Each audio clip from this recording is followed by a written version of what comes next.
Thank you. There you go. Yeah. Cheers, everybody. Cheers. Happy August. Happy summer break. Yes. How long is it? Wait, when's the next race after Labor Day weekend, maybe? Okay. A spa. Oh, Spa's thank the God. last Sunday Yes. of August. Thank God. Yes. All Get to a right. real We racetrack. look forward to that one. Yes. Hungary. All right, let's talk about Hungary. Let's hit it. Yeah. Well, I think it finally woken up.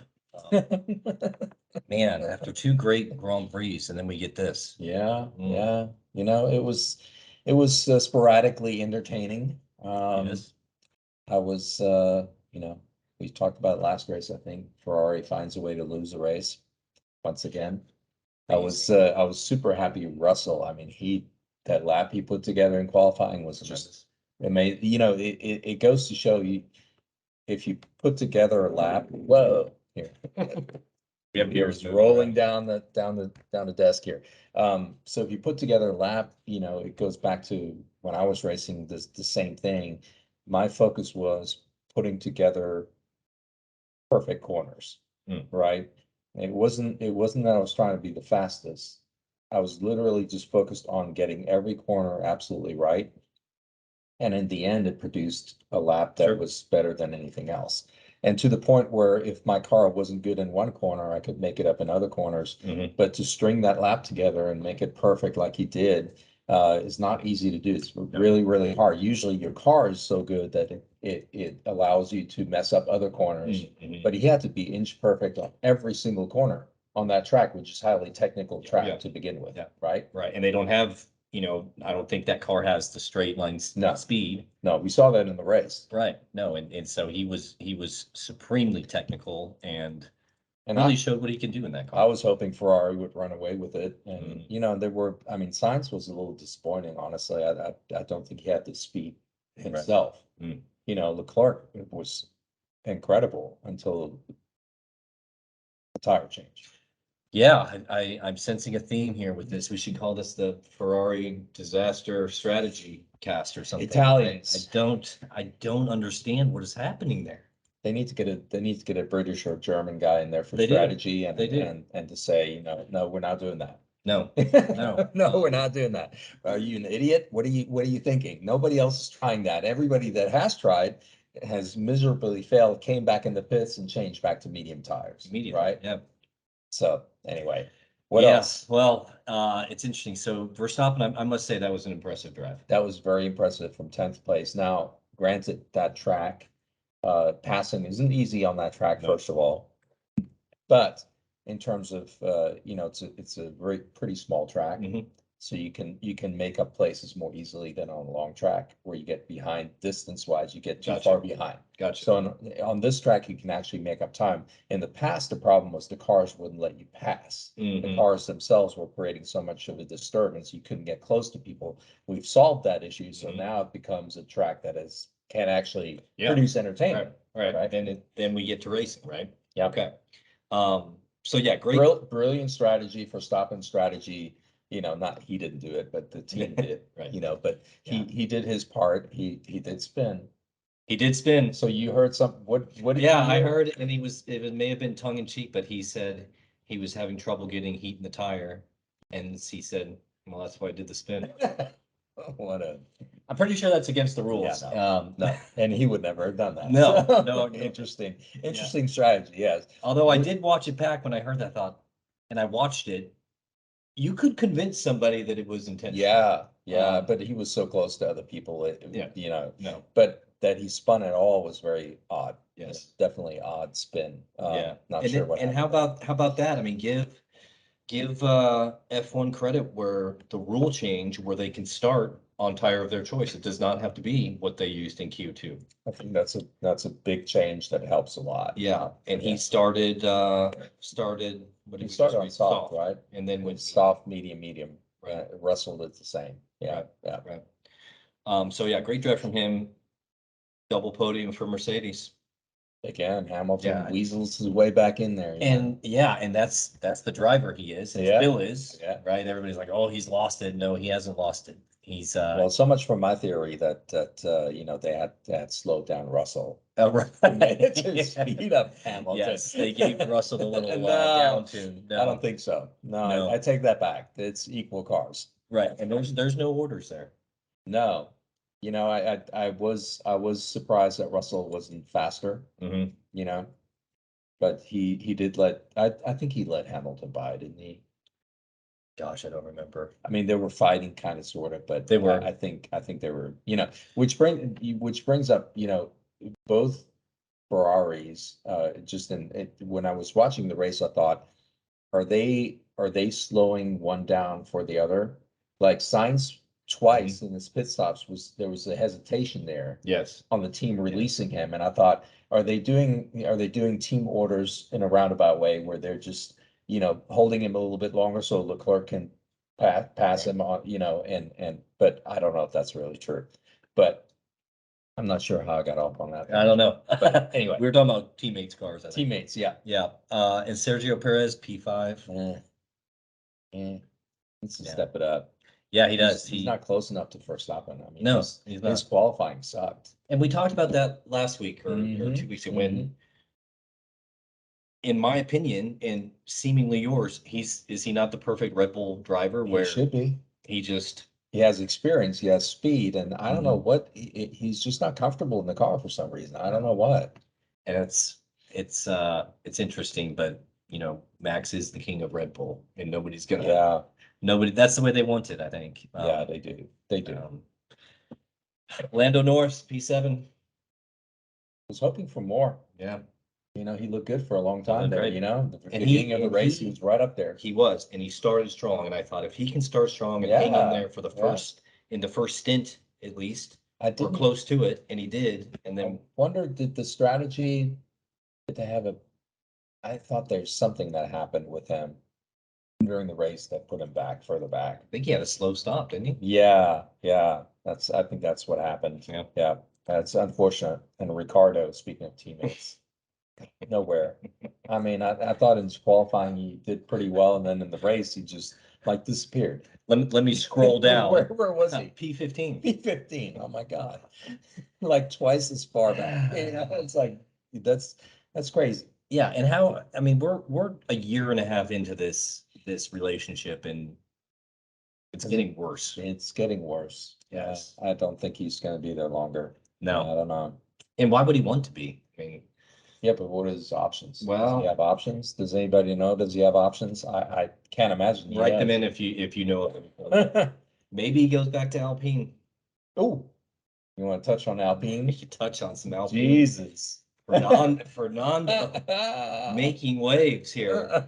I love it. Yeah, that's so with yes, with Vettel retiring, Right. here goes Alonso 48 hours later to Aston Martin, who is resurging, who is Yeah. actually having a surge, not resurging, but actually a surge. actually Yes. producing a car that can produce something. And This is a very technical track though, so it's not really a measuring stick. right.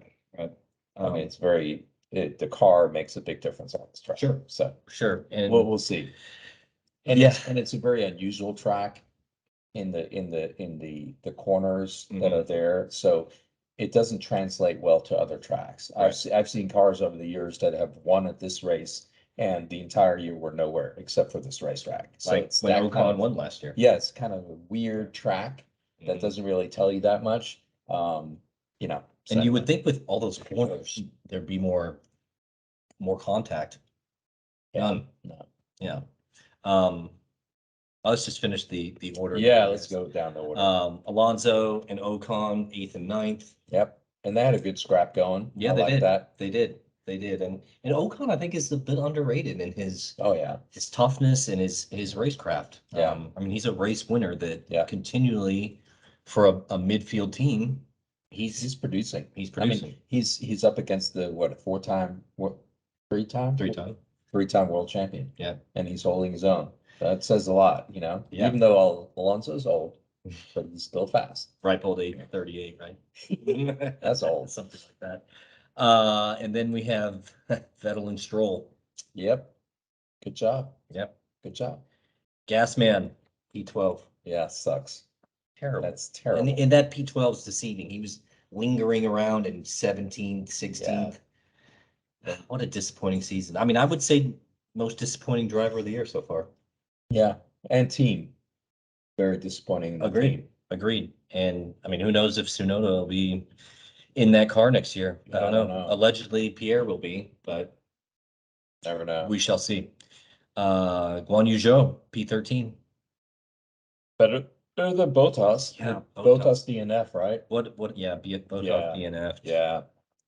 Again, I mean, he's holding his own with Bottas. Yeah. So, and that Alpha is going backwards big time. They're just not developing the car. Maybe they were out of money They could be. to develop the car further.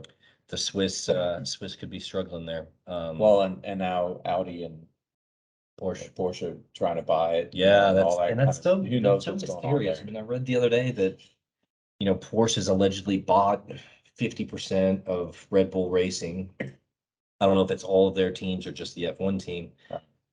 Don't know if that's true. Are they going to be the engine supplier specifically for Red Bull come 2026? 2026. I mean, a lot can change between now and then, and it would make a whole lot of sense for them to buy into a team like that. Whatever it costs, spend it. Yeah. Oh, just buy it. Just I buy it. I don't know that I understand the VW group getting both Porsche and Audi in there. It's kind of like you got Infinity in there and Aston Martin, right? It's it's two different market segments that they're after. So the everyday driver is the Audi driver, right? That watches F1, and then you've got the higher end that aspires to buy a Porsche, sure. Or has a Porsche and wants to root on for their brand. Yeah. So is that going to make my Volkswagen part more expensive? I don't think so. Sorry. Good. We're gonna get you a Porsche. Yeah. Right. We'll go fund me page. Yeah, we should. Versus Porsche. Get some subscribers. And then that's not gonna happen. That's not gonna happen. We have one. Thanks, Tori. We have one. Oh my God. That's your friend. Yes. My new friend Tori. Yes. Mick Schumacher. Yeah, he was kind of non-existent, right? Yeah. I mean, he didn't feature like he did last race. Is he still improving after two strong drives? I thought so. I thought his qualifying was good. Yeah, so he was still improving. I think he's still got a ways to go. Sure. I think I have some hope there if he ever gets into a good car. Right. We'll see. And isn't that the progression where put in some strong qualifying performances, translate it to the race, and then repeat? Right. Is that the progression and of be steady and be not this up and down, fast one weekend, slow the next weekend? That is the kiss of death for F1 teams. And of course, continually performing right alongside his teammate. Right. And that's what's missing with Paris, for example. He'll be fast on one track, but then nowhere the next time. And you're like, top teams don't put up with that. No. You got to be consistent. You got to be, and if you're consistently slow, okay. But if you're up and down, that's even worse. Yeah. I mean, it's like a maybe, in sales, I hate a maybe. Right. It's give me a no. yes or no. Right.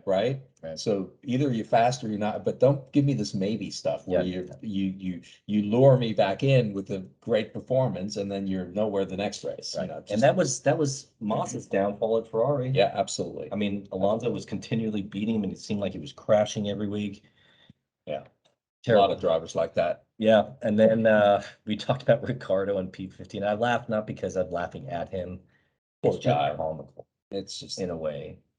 I don't even know what he's thinking. Yeah. He must be so depressed right now. Yeah. It's just that's depressing. And people can say athletes make tens of millions of dollars a year and they get to do something that we all dream of or dreamt of or did. And get paid a lot of money for it. But still, it's a difficult situation to be somebody that was labeled as the next up and coming, fought for a championship back in 12, I guess.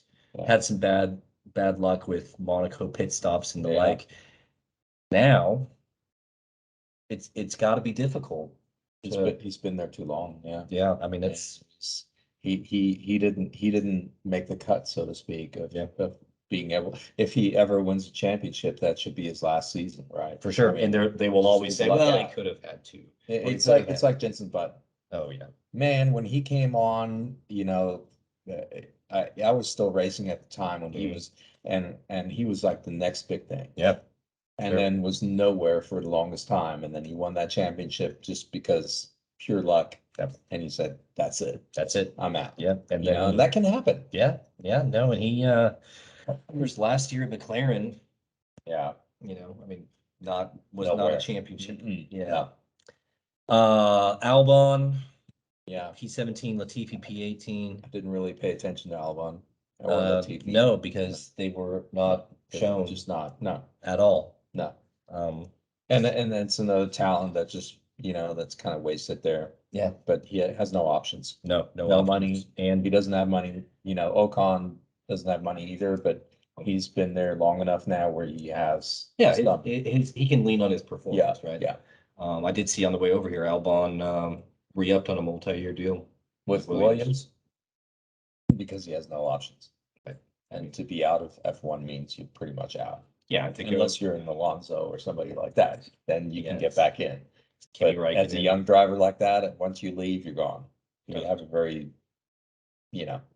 hard time getting back in. Yeah, no. Well, I think Leclerc had it in the bag. Yes. Verstappen got super lucky, which as a world champion, you have to create that kind of luck. Mm-hmm. He has been unlucky during the season. Sure. Leclerc's been unlucky during the season, but he's also made a lot of mistakes. As he told the world. Yeah, you can't win championships that way. And at one point he was ahead by how many points? 40 something points, right? Mm-hmm. And now he's 80 behind. He could literally win every race. Crazy. He could win every race going forward. And if Max finishes second in every race, Leclerc still win. Yeah. So imagine being at the summer break, you're told you can win every race the remaining season And still not win. Yeah. That is disappointing.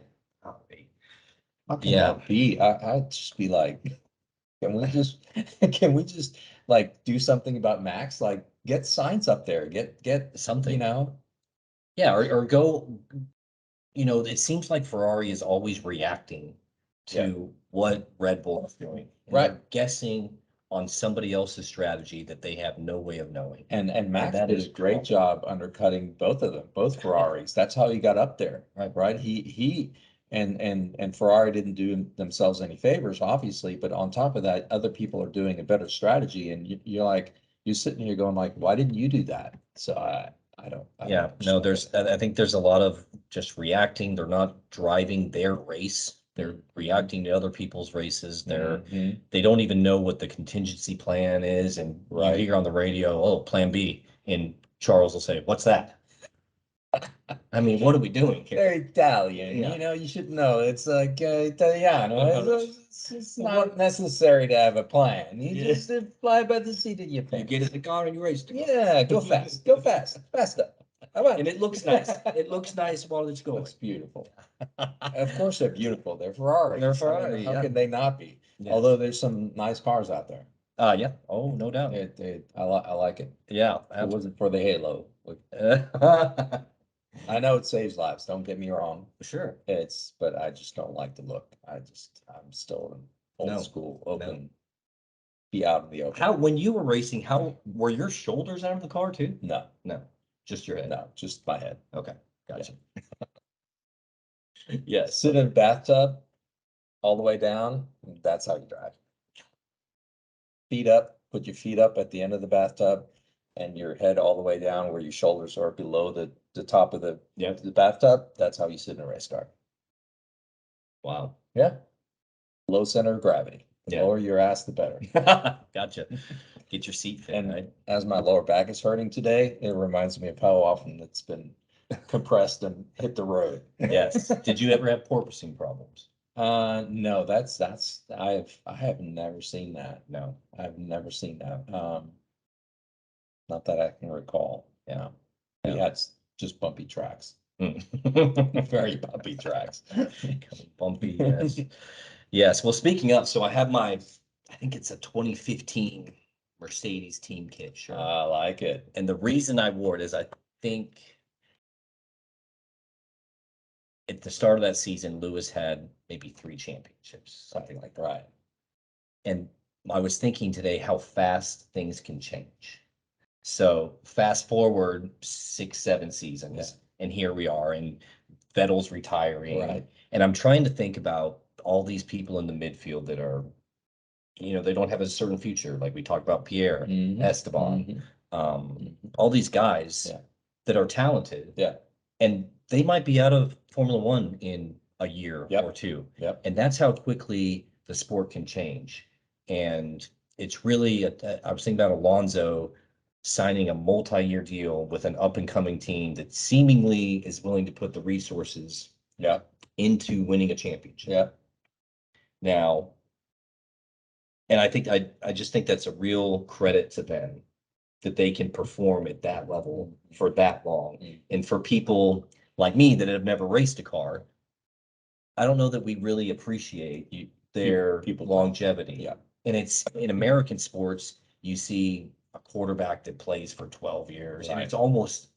Well, and it's, you can hate Tom Brady all day long, right? Sure. But to be at his level, performing at his level for that long is incredibly difficult. Right. And Lewis Hamilton has done it for a very long time, and he deserves a lot of respect for that. No doubt. And there's very few drivers in that field, I don't think any, that can, hold the water to him at this point. No, agreed. And I know Vettel it didn't work out at Ferrari. Yeah, I'm not sure Vettel had the kind of talent that Hamilton does. No, I agree. I mean, I agree. Obviously Hamilton sat in the best car Sure. the world has seen. Yes. And Michael Schumacher did too. Mm-hmm. But when he came to Ferrari, he no longer sat in the best car. Right. It took him many years to get back to that level. Right. And he changed that team. And he changed that team along with Jean Todt and Ross Brawn and all the rest of them. So it's Hamilton hasn't been tested that way. So that's the only thing where you kind of say, okay, is he as good as Michael? Right. Because he's never really had a bad season with Mercedes. No.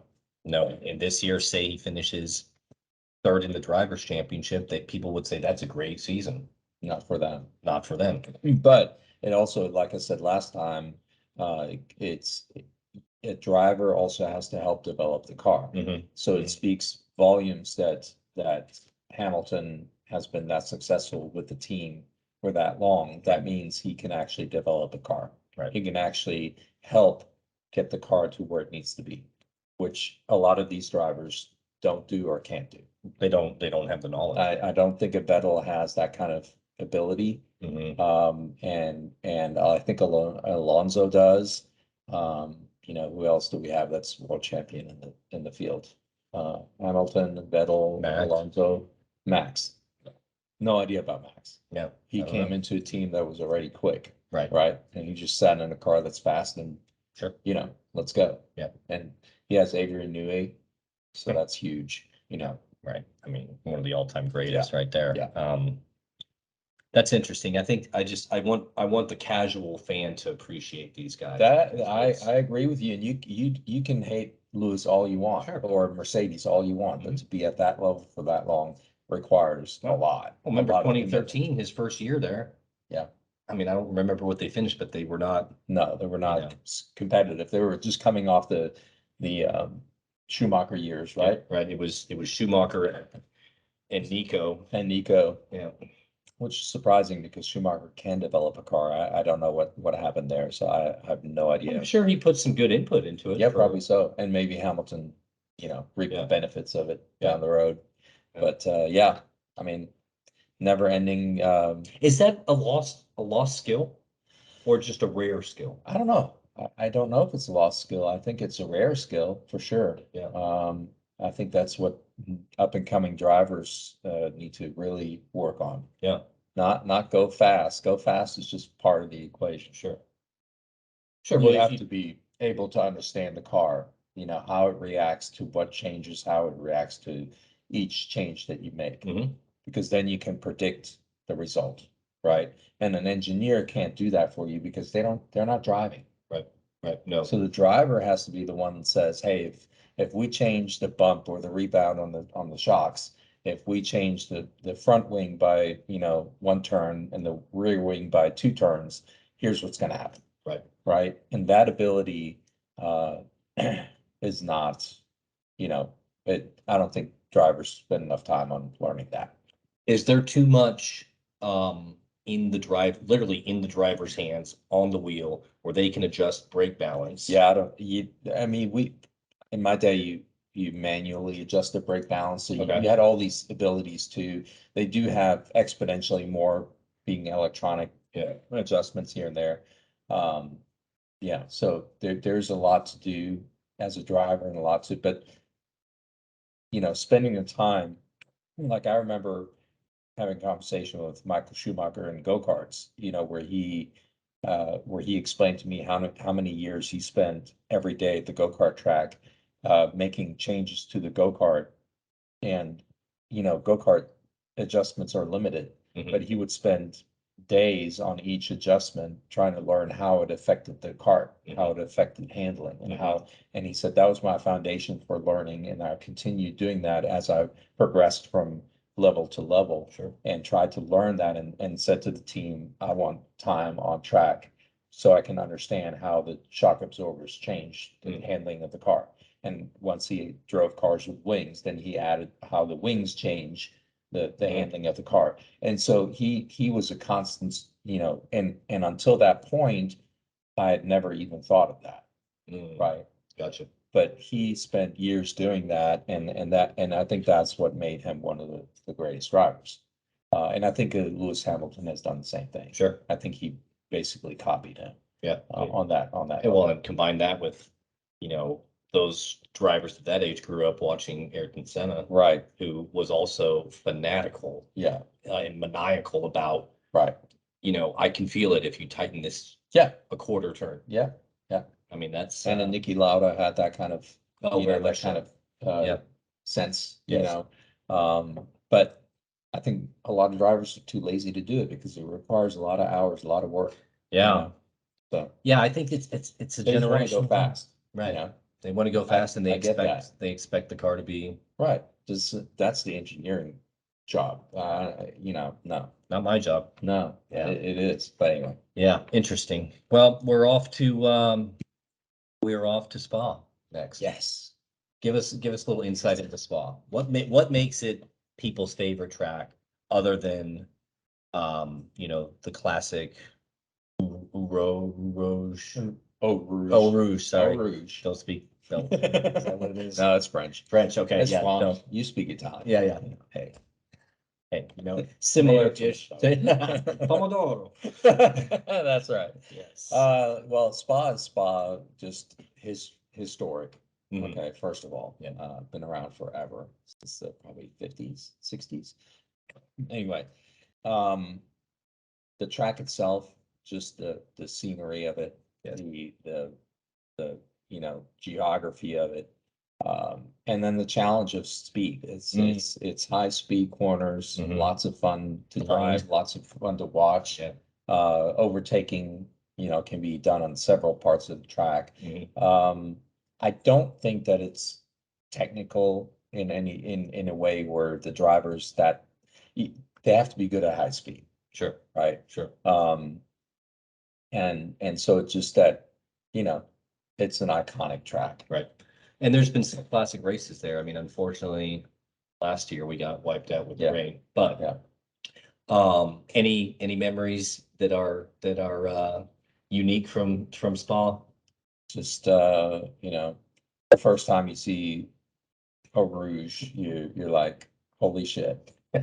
It doesn't do justice on TV. No. It really doesn't. If you ever go to an F1 race, that's one I will go to. Because as a spectator, you can walk around the entire track, and there's lots of great spaces to watch the race and get super close and be higher up in a stadium kind of feel, and you can see the cars really well.